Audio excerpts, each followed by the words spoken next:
இன்றைக்கி நம்ம என்ன பார்க்க போகிறோன்னா அம்மியில் அரைச்சி வச்ச ரோஜாப்பூ சட்னி எப்படி செய்கிறதுன்னு பார்க்கலாம்.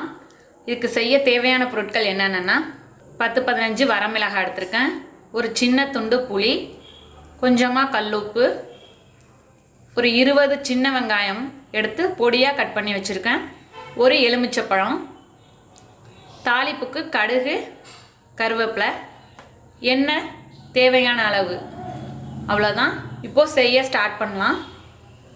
முதல்ல இந்த வரமிளகாய், புளி, உப்பை அம்மியில் அரைச்சி எடுத்துகிட்டு வந்துடுவோம். இப்போது அம்மியில் மிளகாய், புளி, உப்பு எல்லாத்தையும் சேர்த்துக்கிறோம். இப்போ சேர்த்து அரைச்சி எடுத்துகிட்டு வந்துடலாம்.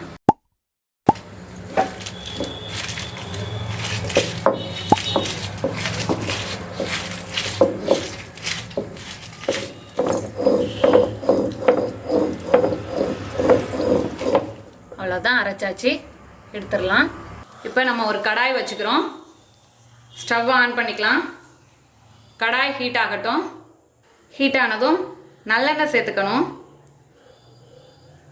நான் 4 டேபிள் ஸ்பூன் அளவுக்கு நல்லெண்ணெய் சேர்த்துருக்கேன். கொஞ்சம் கூட தான் சேர்க்கணும் இந்த சட்னிக்கு. நல்லெண்ணெய் ஹீட் ஆனதும் இந்த கடுகு, கருவேப்பிலையை சேர்த்துக்கிறோம். கடுகு பொரிஞ்சதும் சின்ன வெங்காயத்தை பொடி பொடியாக கட் பண்ணி வச்சுருக்கேன், இதை சேர்த்துக்க போகிறோம்.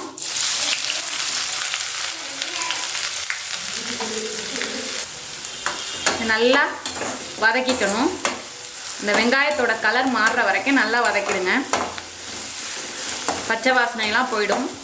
இப்போ நல்லா வதங்கிடுச்சு. இப்போ இந்த ஸ்டேஜில் இது மாதிரி நல்லா கோல்டன் கலர் ஆகிற வரைக்கும் நல்லா வதக்கிக்கோங்க. நல்லா வதங்கினோன்னே நம்ம அரைச்சி வச்சுருக்க மிளகாய் பேஸ்ட்டை இதில் சேர்த்துக்கிறோம். சேர்த்துட்டு இதை 2 நிமிஷம் நல்லா வதக்கிக்கோங்க. இப்போ தண்ணி சேர்த்து கலந்துப்போம். இது நல்லா கொதிக்கணும். அந்த எண்ணெய் பிரிஞ்சு வரணும். எண்ணெய் பிரிஞ்சு வர அளவுக்கு கொதிக்கணும். இப்போ தண்ணி சேர்த்தாச்சு, நல்லா கொதிச்சு வரட்டும்.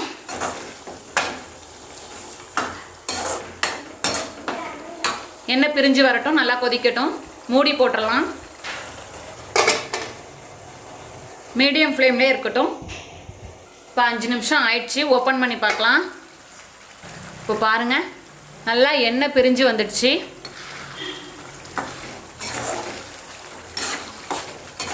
இன்னும் 2 நிமிஷம் அப்படியே கொதிக்கட்டும். ஓப்பன் பண்ணியே வச்சுருக்கலாம்.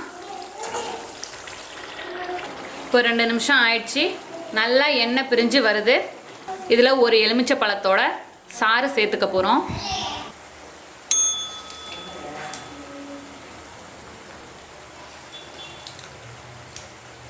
நான் ஒரு எலுமிச்சை பழம் எடுத்திருக்கேன், அவ்வளோதான். எலுமிச்சை பழம் புழிஞ்சோன்னே ஸ்டவ்வை ஆஃப் பண்ணிடுங்க.